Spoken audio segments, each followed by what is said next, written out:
예, 제가 반야심경 책을 여러 가지를 읽어봤는데 법륜 스님 책도 생각나고 틴나탄 스님 책도 생각나고 오쇼 라저니시 책도 생각나고 각각 특색이 있는 것 같습니다. 책마다.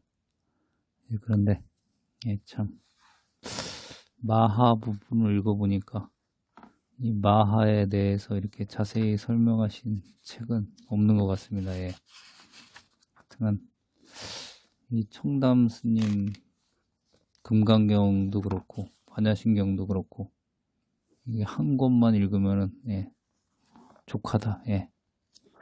최고의 지혜와 난이도와 모든 걸 가지고 있는 것 같습니다.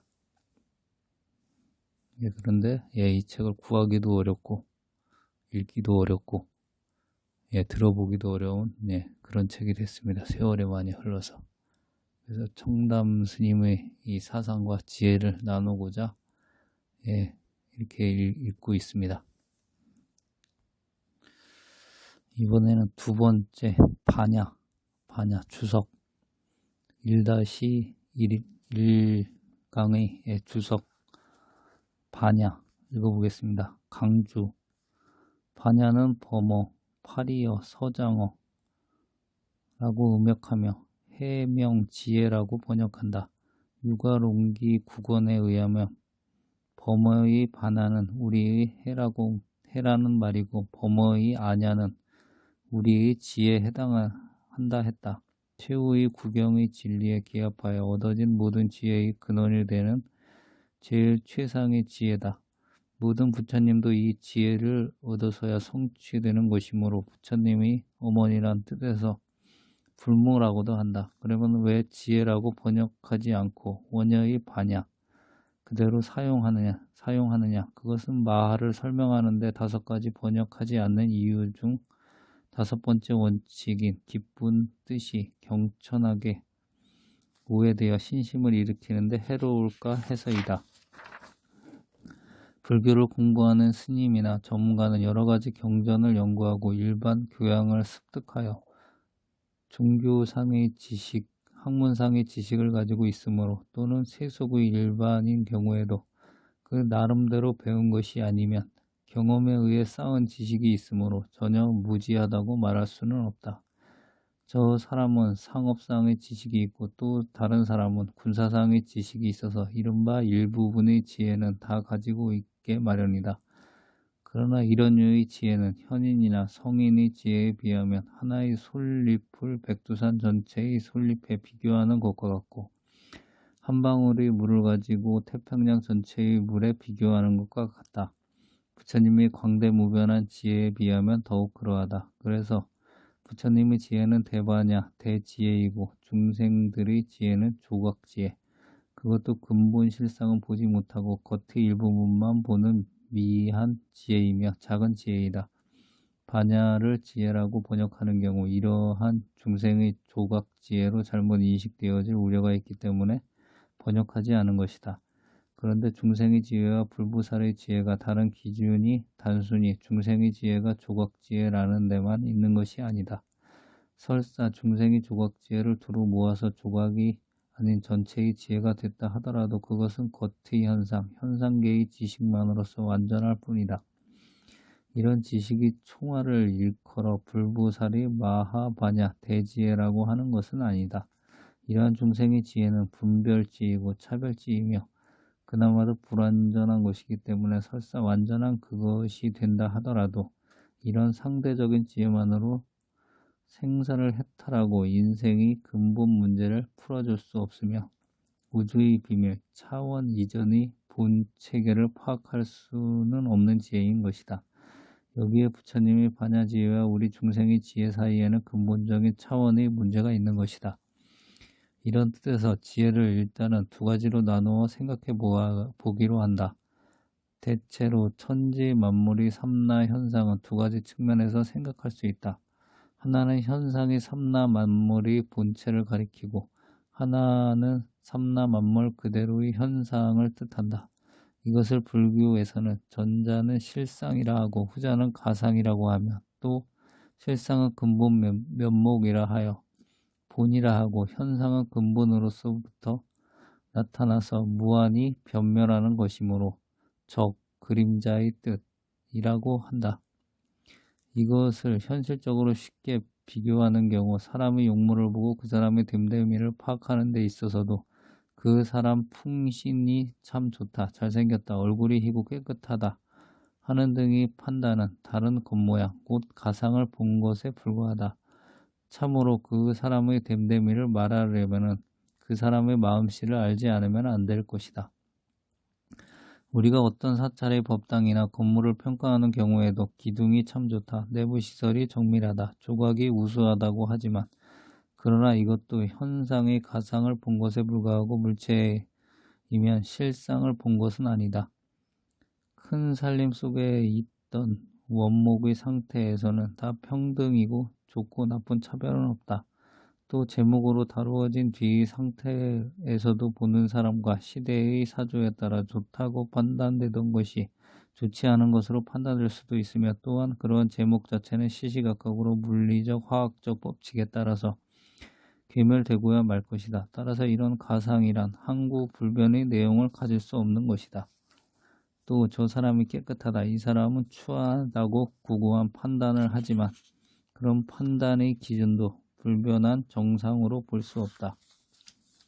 옷을 깨끗이 입고 말쑥하게 차린 사람을 깨끗하다고 생각하는 사람이 있는가 하면 옷이나 거칠애에 별 신경을 안 쓰고 소탈한 사람들이 대범한 사람이라고 생각하는 사람도 있고, 근로자나 기술자의 인상을 주는 차림새가 더욱 신성하다고 평할 수도 있을 것이니, 미추 오호의 관념은 태도, 취미, 교양, 인생관 등의 상위에 따라서 서로 다를 수 있는 것이다. 이러한 것은 불교에서는 현상계의 모든 것은 하나도 정상이 없고 떳떳함이 없다고 한다.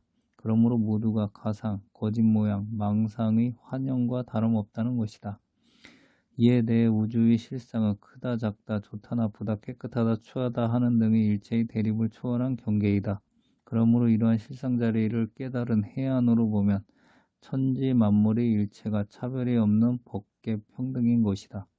이와 같은 실상을 밝히는 지혜가 반야이며, 불교에서의 이 반야의 지혜를 제일 귀중하게 여긴다. 위에서 말한 바와 같이 가상에 집착한 차별지가 중생의 지혜이고, 실상을 깨달은 불보살의 지혜가 반야의 지혜이니, 이로써 우리는 반야를 지혜라고만 번역할 경우 불타의 반야 지혜와 전혀 다른 중생의 차별지로 오인되기 쉬우므로 번역하지 않는 것이 크게 옳겠다는 이유를 알 수 있다. 남양 해충국사는 이 반야를 다음과 같이 간략하게 풀어주고 있다. 마음을 등지고 객관현상을 따라다니는 범부의 망령된 집착과 어리석음을 깨트린 지혜가 반야이다. 그리하여 중생으로 하여금 객관 경계를 버리고 마음의 관하여 본래가 나가 없음을 깨닫게 되며 그것이 곧 반야이다. 그런데 이 반야는 중생이라고 하여 아주 없는 것이 아니다. 이 반야는 현상계 전체를 포함해 있는 것이니 중생들이 가상에 대한 차별지라는 것도 따지고 보면 이 실상의 반야지가 아니고서는 이루어질 수 없는 것이다. 왜냐하면 알 수 없는 능력, 곧 일체지혜의 원동력, 생명의 본원체가 바로 반야이기 때문이다. 그러므로 중생들은 매일매일 이 반야를 쓰고 있으면서 알지 못할 따름이라는 것이다. 그러므로 이것은 성인과 범부가 함께 갖추었는데 다만 그 가운데 미하고 깨달은 차이가 있을 뿐이니, 미하면 곧 어리석어지고 깨치면 곧 지혜롭나니라. 그러나 반야의 당처에 미하고 깨달음이 있는 것이 아니라 오직 사람이 깨쳤다 미했다 할 뿐이어서 미했다 깨쳤다 하는 그것도 본래 허망한 것이니라 라고 고인은 말했던 것이다. 세 가지 종류의 반야. 위에서 말한 반야를 예로부터 실상반야, 관조반야, 문자반야의 세 수로 나눈다. 실상반야의 이해를 돕기 위해 이것을 인류 문명 생활에 비유해서 말해보기로 한다. 정신 문명이든 물질 문명이든 우리가 생각하는 인류의 역사와 과학, 사상, 철학, 도덕 내지 종교까지라도 이것은 다 정상이 아닌 가상이고 차별지임에는 틀림없지만 같은 차별현상 중에도 비교적 쉽게 변하지 않는 내용이 있으므로 이것을 실상반야에 비기어 보자는 것이다. 예컨대 머리를 짧게 깎는다든지 여인이 짧은 하의를 입는다든지 남녀가 한 장소에 모여 회합을 갖는다든지 하는 일은 지금부터 100년 전만 하더라도 우리나라에서는 물론 적어도 동양제국에서는 잘 용납되지 않던 생활 풍습이다. 이상은 외부적인 측면에서 나타난 차이이지만 정신적 측면으로부터 보더라도 남녀 평등이니 자유민주니 언론이 자유니 하는 등의 사상은 과거에는 생각조차 하기 어려웠던 내용들이다. 또 현대의 남녀평등 정신, 자유민주주의 사상 등에 대한 내용도 구체적으로 잘 분석해보면 10년 또는 5년이 지나는 동안에 많은 변천을 거듭하고 있으며 또한 세밀하게 검토하는 경우에는 매일매일 매시간 변해가고 있는 변천의 징조를 볼 수도 있을 것이다. 그런데 그런 가운데도 애국 애족 정신, 부모와 국가 간에 대한 충성, 효자상, 자녀에 대한 자애, 형제 간의 우애 같은 내용은 비교적 불변하는 사회 도덕으로 아직은 우리 마음을 지배해주고 있다. 이것은 뜻있는 사람이라면 누구나 환영에 맞지 않은 일임에 틀림없다. 여기서 우리는 완전히 변화해버린 전자의 경우를 가상에 비한다면 비교적 덜 변화하는 후자의 경우를 실상에 비유할 수 있을 것이다. 물론 이것은 비유에 그칠 뿐 실다운 참모습은 아니면 말할 것도 없다. 그러면 실상의 참면목은 어떤 것인가? 그것은 현상계의 본체계이므로 현상계를 이해하는 분별치, 곧 사고와 개념에 의해서 규정된 이론이나 말로서는 표현될 수 없다. 또한 시간, 공간 이전이고 차원 이전이며 우주와 삼라가 벌어지기 이전의 자리이어야만 참된 실상일 것이니 이 참된 실상의 면목은 여하한 사고나 철학에 의해서도 파악될 수 없는 것이다. 이러한 실상 자리를 증득하여 나타난 실상과 하나가 된 자리, 내가 곧 실상임을 깨달은 경지, 실상의 마음을 되찾는 자리, 그러한 실상의 지혜를 실상반야라 했다. 명나라의 유명한 선지식인 홍찬 선사는 그의 저서인 반야 바라밀다 심경 첨족의 석제목조에서 다음과 같은 실상반야를 설명해주고 있다. 실상반야는 진리의 본바탕인 법신 진공의 체니 원래 이름과 모양이 없다. 이제 이름과 모양이 없는 가운데 거짓 이름을 세워서 실상이라 말하는 것이니 그러므로 이름이 실상인 것이며 마음이 근원 자리가 고요하고 맑고 담담하여 상없는 상인데 이름을 실상이라고 한 것뿐이다. 이러한 실상은 우리 마음에 비추어진 바 참다운 성품이니 우리 마음이 허공처럼 텅 비어 신령해져서 본래 깨달음인 참 마음자리를 매하지 않는 때이며 이때는 고요한 것도 아니고 비추어 본 것도 아니며 진리의 성품이 항상 머물러서 그 본체가 생멸이나 물들고 깨끗하고 허망한 등의 진리를 길이 여인 자리이다. 이 관조반야에 대해서는 유식론 가운데 있는 비유를 들어 풀이해 보고자 한다. 여기 3이 있는데 이 3을 실상이라고 가정한다. 따라서 이 3을 어디에 갖다 놓으나 3이라는 면목을 지닌다. 그런데 이 3을 어떤 사람이 사서 잘게 찢겨 새끼를 꼬는 기계로 튼튼한 동아줄을 만들어냈다고 치자. 그러면 본체는 3이었지만 가늘게 찢고 서로 꼬아서 새끼를 꼬고 동아줄을 만들었다는 이연력에 의해서 가는 새끼줄도 되고 길고 튼튼한 밧줄도 된다. 그리하여 짐을 묶는 끈으로 쓰이고 그네를 뛰는 동아줄로 쓰고 등산하는 데 쓰는 로프로 쓰이게 될 것이지만 그러나 용도로서 결과는 이렇게 다양하게 되었어도 삶 그 자체는 노끈도 밧줄도 아닌 삶이다. 그런데 마음이 아둔하여 사물을 제대로 판단할 줄 모르는 사람은 이러한 종종의 끈과 줄이 다름 아닌 삶의 가상임을 투철하게 인식하지 못하고 기껏해야 끈으로 보거나 대철인의 경우 더욱 망상에 심하여 뱀으로 잘못 보고 중생의 경우 놀라서 약을 먹고 병원으로 가는 등의 소동을 일으키는 것이 중생의 살림살이이다.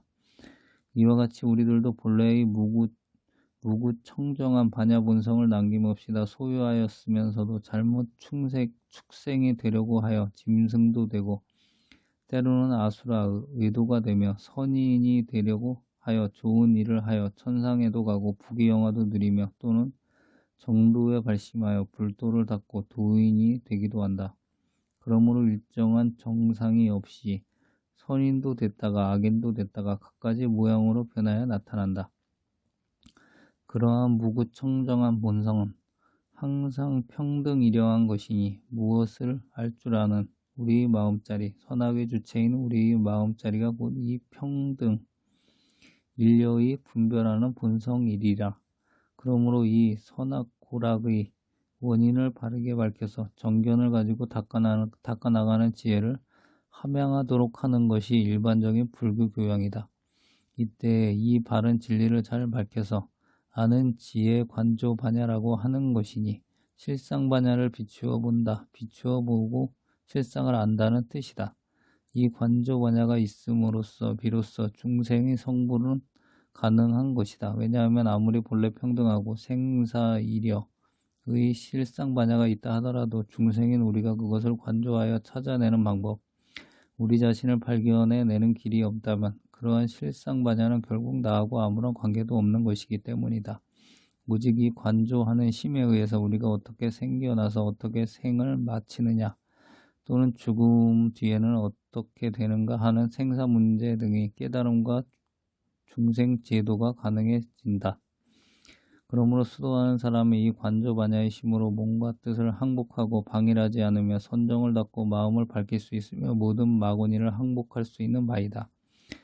옛날 어른들이 말씀에 이르기를 지가 능히 삿댐을 깨뜨리고 해가 능히 어두움을 쳐 없앤다. 또 지혜가 없는 사람은 일을 해도 거칠고 모질며 3번 생각하지 않고 오직 널리 배우고 많이 듣기만을 힘쓰고 많이 말하고 주장하는 데에만 뜻을 둘 뿐이며 자기 생사는 탐구할 줄 모르면서 남의 시비 캐기만을 좋아하여 진실로 도인을 친한 줄을 모르면서 허풍선을 성객만을 아끼도다. 그리하여 성인의 경전을 헛되이 말로만 하고 마음으로 전혀 공들이지 않으며 한낱 명리를 탐착하여서 암환과 거짓만을 기르나니 이러한 것은 외도의 총명이라 하였다. 그래서 고덕이 말씀하시기를 외모의 총명은 지혜가 없는 것이다 하였던 것이다. 홍찬대사는 심경 첨족에서 관조반야를 이렇게 함축성 있게 정의한다. 관조반야는 실상의 채로부터 일으킨 용이니 곧 능히 관하는 묘한 해이다. 마음의 법성이 그윽하고 기품으로 두루밟게 비추지 않음이 없나니 모든 부처님이 이로써 지혜의 법신에 묘하게 개합하셨고 보살이 또한 이로써 진공의 도리를 띄어 증득하도다. 또 우리의 무분별지 또한 비추는 일 없이 비추며 온갖 법을 비추어 사무치며 진공인이 중생이 어두운 마음이 곧 실상반야로다. 그러므로 경에 물질이 곧 공이라 하셨던 것이다. 문자반야. 문자반야라고 글로써 표현한 반야란 말이니 부처님께서 49년 동안 설법하신 법문을 문자로 엮어서 8만대장경을 결집하였는데 이것은 중생들에게 부처님의 지혜를 열어주기 위해서 하신 말씀이므로 광의적으로 볼 때에는 8만대장경이 문자반야로고도 할 수 있지만 일반적으로 생각할 때에는 600부 반야경을 중심으로 하여 이에 준하는 대승경 일반을 다 문자반야로 봐야 할 것이다. 생각건때 실상면에서 볼 때 일체의 중생은 다 본래 평등인 만큼 악인이나 성인의 구별 없이 다 같은 인간으로 볼 것이냐 하면 그런 것은 아니다. 이와 같은 것을 무조건 동일시한다는 것은 일종의 단상외도와 같은 것이며 가상에도 미했을 뿐 아니라 실상도 바로 알고 있지 못하다는 증거가 된다. 제법의 실상을 밝혀서 본래 평등의 도리를 철저히 이해하는 것과 동시에 한편으로는 선악인과의 인연법을 똑똑히 알지 않고 저는 중도의 반야지혜 곧 실상반야를 체득할 수 없는 것이다. 그러므로 참선을 해서 본래 평등한 성품 자리를 깨치고서도 보살 만행과 보임 수행을 쉬지 않는 소의도 또한 여기에 있는 것인데, 하물며 법무 중생으로 문자 반야를 겨우 익히는 과정에서 본래 청정, 부중불감, 불구부정이란 관념을 내세워 선악인과를 무시하거나 수행 정진을 소홀히 하는 경우가 있다면 이것이야말로 현상계의 가상에 크게 현혹된 것이며 실상반야를 등지고 총명외도의 길에 떨어진 것임이 틀림이 없으리라. 홍참대사는 그의 심경첨족 석제목조에서 이렇게 말했다.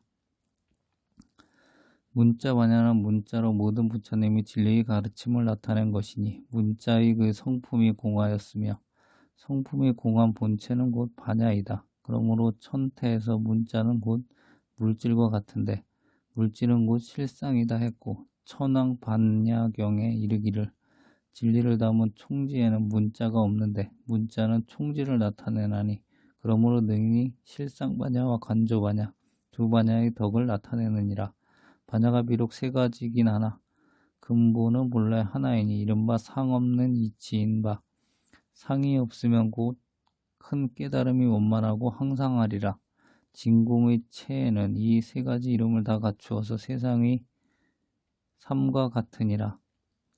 만일 한 생각으로 바로 관하여 원만하게 닦으면 모든 법이 다 공함을 비추어 사무치리니 이것이 구경열반을 원만하게 증득하는 것이니라.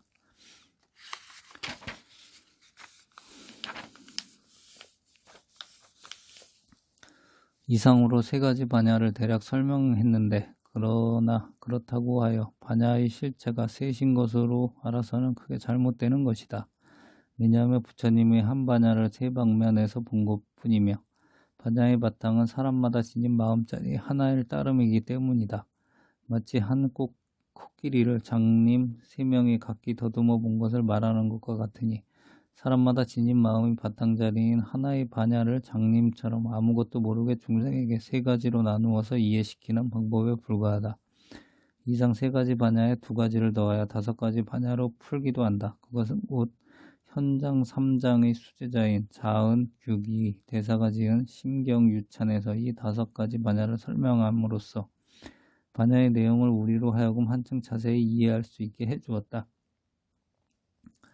옛부터 3반야를 말한다. 첫째, 실상반야는 참다운 진리이고, 둘째, 관조반야는 참다운 지혜이며, 셋째는 문자반야는 참다운 교이다.